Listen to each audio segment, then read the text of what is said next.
Hey bookworms, what's up? Pardon the post-shower look. So it is Friday, the day that I hopefully post my interview with Amanda Lovelace, Cyrus Parker and Courtney Peppernell from the Amanda Lovelace, Cyrus Parker and Courtney Peppernell event.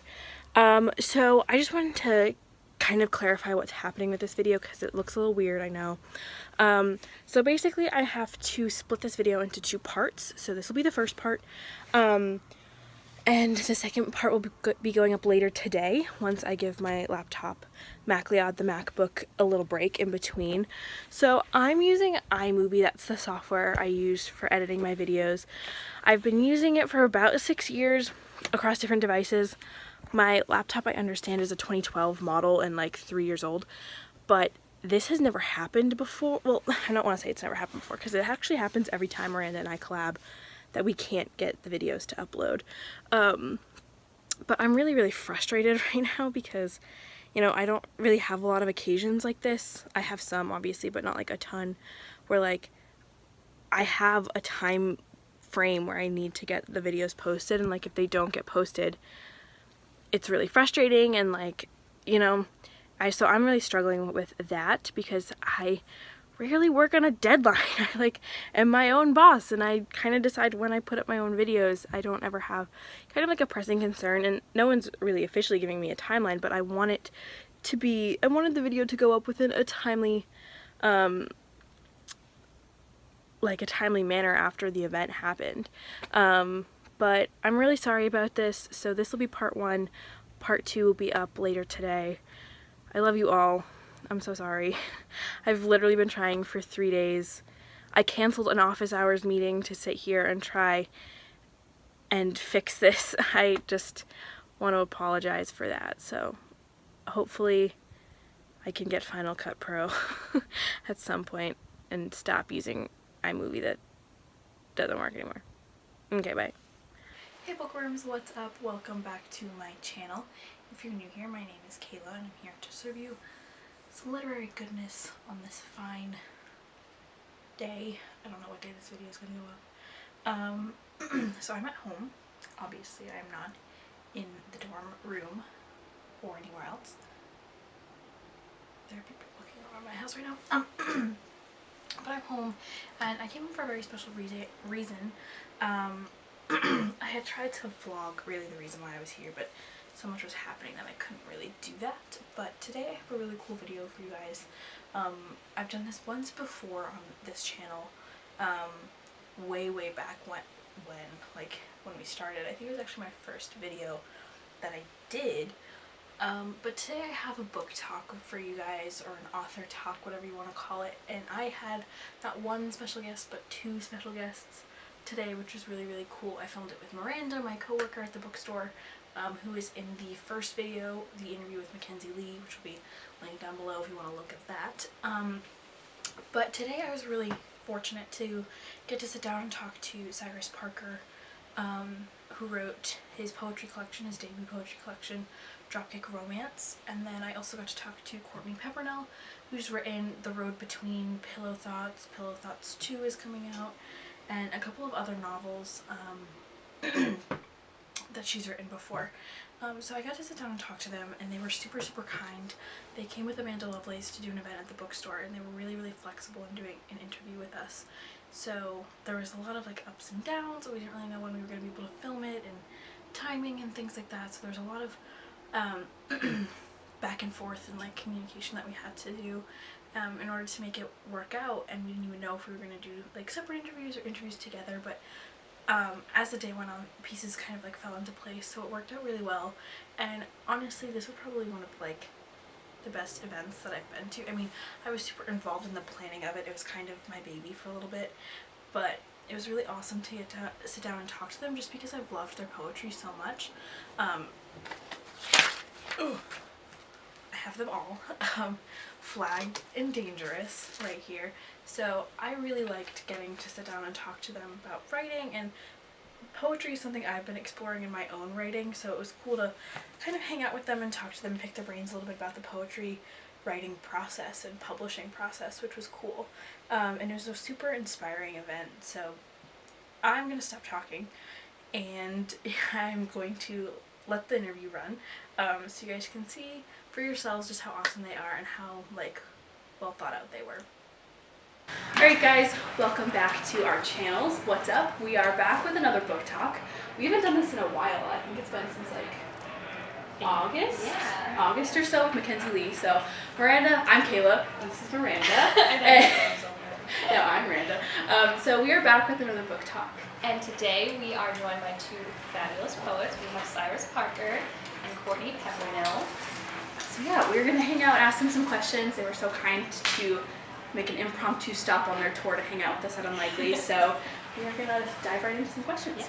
Awesome. So first off, you guys are both on tour, so tell us what that's like, and like, do you have a favorite part of touring or a favorite place that you've been so far? Well, my tour with my wife Amanda Lovelace, it kind of just kicked off, so like I don't really have a full tour experience to talk about, but we started kind of locally and like our local Barnes & Noble. She just had a signing with COURTNEY at the Strand, and that was really awesome turnout. It's a really cool event, and this is actually my second event today here with you guys, so I'm really excited about it. It's really cool. Yeah, and I mean, I've come a pretty long way. So, I mean, I've always loved America. This is my 6th time in America. I've done a lot of traveling through lots of different parts. I started in Seattle, and I love Seattle. Like, when I was younger, I wanted to live out here, and then for a long time, wasn't sure kind of what area, but Seattle just reminded me of Twilight, so I really, really loved it there. I did a signing in San Francisco, went to the Andrews McMills in Kansas, and Kansas was a different experience again. New York, obviously with Amanda and Cyrus was there cheering away in the audience, and that was really cool. It was a really good turnout, and now we're here, so I love it here so far. We've got really cute houses around here, so. When did you guys start writing? And did you like poetry as kids? A little Dr. Seuss. Some Michelle Silverstein. Yeah, I mean, I love Dr. Seuss. No, I've always sort of been writing. Growing up, it was a way to express myself. I started a lot with short stories. I began writing novels, so I've kind of just fallen into poetry. So I'm learning more and more about it as a genre as I go along, and I just love how it just connects everyone, and everyone's just coming into it, and it's just been it's really, really cool. My start was a little more untraditional. I didn't really read poetry when I was younger. I was kind of one of those people who was kind of turned off by it in like an academic setting because it was poetry from another time. The language is different, and you have to actually like sit down and really study it to figure out what it means. Which there's nothing wrong with that. I do like to do that now, but back then, when you're a kid, you kind of want that instant gratification. Right. But in terms of writing, I kind of always been a writer, a storyteller. I started off making like comic books and my own little spiral notebooks. I would never get more than a couple pages in because it's a lot of work to draw and write the story. But a little bit of fan fiction, a little bit of Legend of Zelda fan fiction, and then I started wrestling. Me and my friends and my brother, we started up a backyard wrestling group because we liked to play the characters. And there's a lot of storytelling in that. You build a character, you develop that character, and you tell a story through the matches and the promos and stuff. And that actually led to me pro wrestling for 5 years when I went to Michigan. And after I stopped wrestling, I started going to school for creative writing, which I'm in my kind of last semester. I'm supposed to graduate in this spring, like next month, I think. And then I have another summer class. Yeah, thank you. But that's kind of when I got into poetry, was through school. I took a creative writing class, and halfway through we focused on poetry, and I really connected with it. Around the same time, Amanda, my wife, told me she was writing The Princess Saves Herself in this one. So everything kind of fell into place at the perfect timing. So I know you guys are obviously super busy, but when you do get to read, what do you guys like to read? What kind of genres are you into? What are you doing right now, if anything? Poetry, a lot of contemporary poets, and I like young adult. My favorite young adult author is Lee Bardugo. I love her Six of Crows series. I kind of, I don't know if I can put my sleeve up, but I got the Dregs tattoo. Nice. And oddly enough, Lee Bardugo officiated mine and Amanda's wedding back in October, which is really cool. We kind of just like threw it out there on Twitter on a whim, and she actually agreed to do it, and she showed up, and it was so special, so cool. That's awesome. Yeah. Sorry, I was listening. I love Jodie Picoult, so I have always loved her. I love the way she writes. I love how she just ties everything in so nicely together in her novels. So I think for me, my go-to author is her. I actually grew up next door to Marcus Zusak, who wrote The Book Thief. No way. Yeah, so So cool. he's awesome. He's always been a really big inspiration for me. His parents are beautiful people. They mind my parents' cats, so when they're away and stuff. So cute. yeah, so definitely I think those two authors would have been, I guess, the biggest influence in my life, and just with my writing. And I've said this before, but I love, with my novels, I love how I can tie that into poetry with a lot of the prose that I write. When you're writing prose and even shorter pieces, you're trying to create, I guess, a story in some of these poets out there these days, they create a story in one sentence, and that's a skill. And I was just saying the other day, I really like, going through Instagram, and it has this really organic feel when just a piece of writing just jumps out at you. And you might not know the author, or you might say, oh, hey, I've recognized that, but it doesn't really matter, it's just a piece that jumps out at you. So I was wondering how you were going to follow up with Yeah. Bardugo, but Marcus. Yeah. That works. So what inspires your writing the most, would you say? Do you have like a muse or? Life. My debut poetry collection, Dropkick Romance, is like directly pulled from my life. My two most impactful relationships. But before I decided on Dropkick Romance as the book I was working on, I was kind of writing about everything, a lot of social issues that are important to me. Just everything that happens in this world is an inspiration, and I think there's a lot to pull from just life in general. yeah, no, Cyrus is right. I think when you are a writer, or you're aspiring to be a writer, you can sort of draw on inspiration from everywhere. I definitely, my girlfriend, my partner Rian, is a really big inspiration.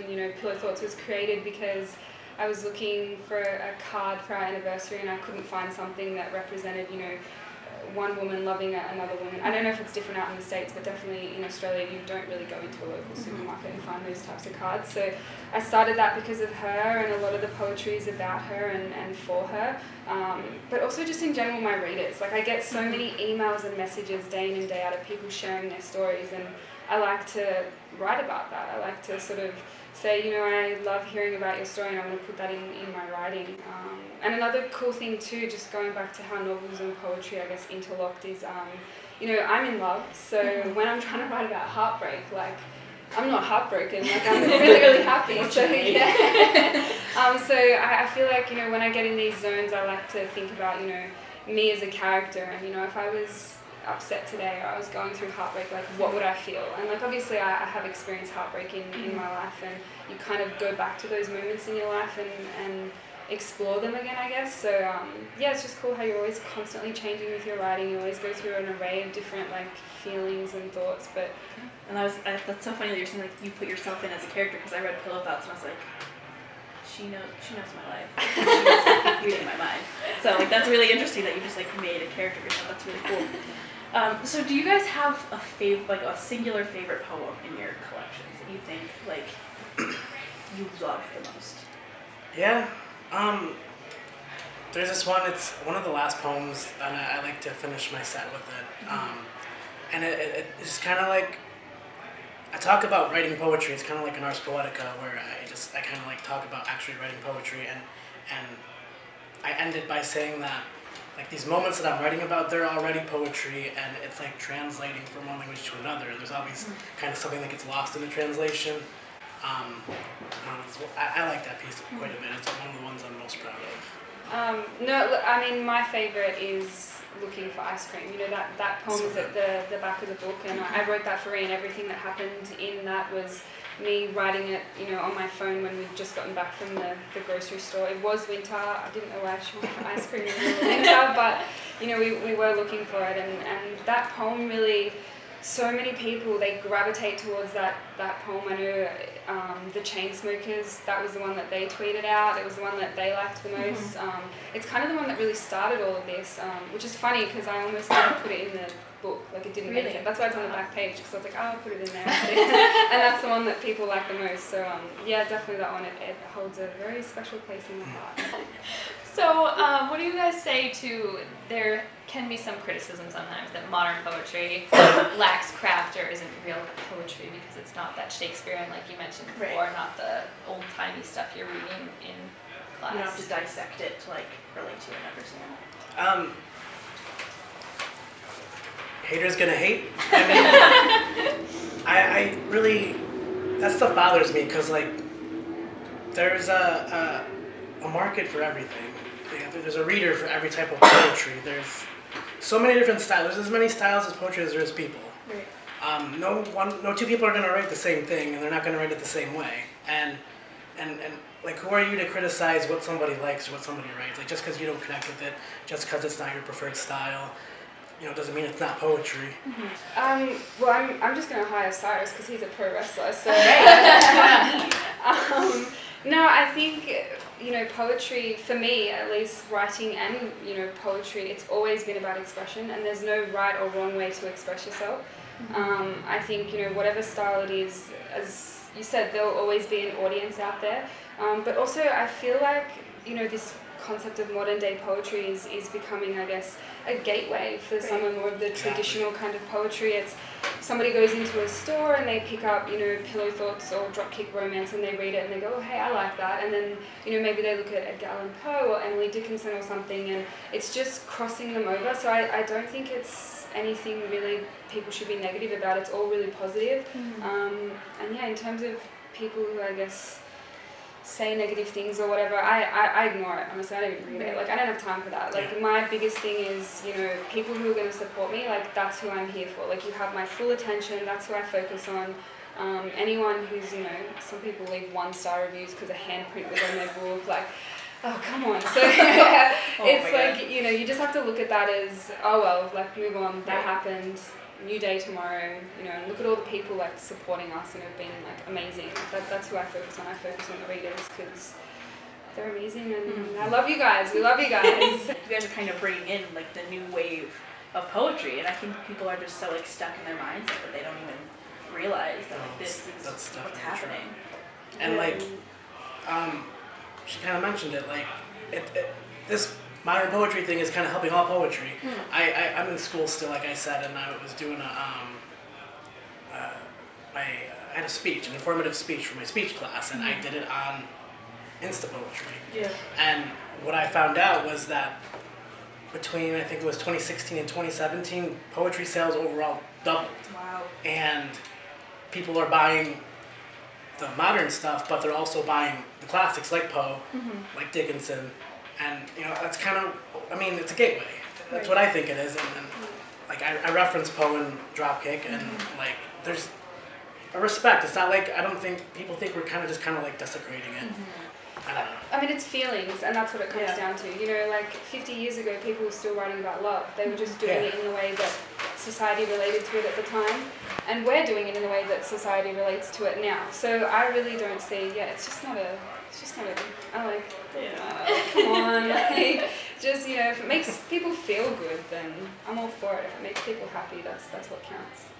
So, Cyrus, could you tell us like what it's like having a poetess or a wife, and like, would you guys ever collab or co-author something together? Like, how do you guys inspire each other, like work together? It's really interesting because I know she's always been a writer, and I've always like knew she was going to do big things, but this is so wild. Like, even though I knew this was going to happen, I knew she was going to be successful. It still blows my mind every day. And it's so cool because when we write, we can sit around and bounce ideas off of each other. And like, Dropkick Romance wouldn't be Dropkick Romance if I hadn't, sat around with her at Red Robin's, and I'm like having a meltdown over my original manuscript because I didn't think it worked well. And we kind of like talked about it, and we kind of like worked on it together a little bit, and it's really cool. And I would like to collab with her. We've talked about doing like a split poetry book. We haven't really like fleshed. We haven't fleshed the idea out too much yet, but it's something we're definitely interested in doing.